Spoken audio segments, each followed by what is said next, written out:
Welcome back to the channel. This is going to be a follow-up for the video on the drag chains. I had left a few items of interest off, and basically the necessary rub strips that you're going to need. So let's take a look at where we put some rub strips and how we did it. The first critical area is right here, this being some sharp sheet metal, and all I did was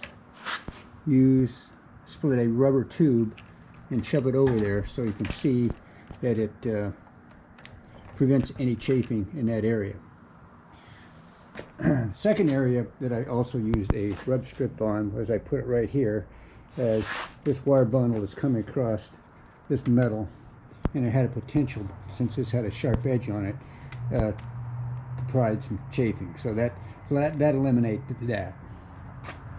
In the other area, I used a plastic idle clamp, which you can see, and that lifts it up and kept it from coming in contact in any of these sharp edges right here. So that really helped.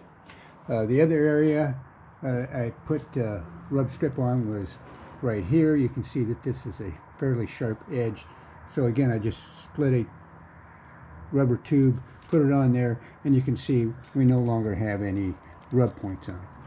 Now the final area that I put some additional rub strips on it, if you look at this edge right here, originally I just put some black electrical tape on it, but I put some small neoprene tubing on it that I'd split on this side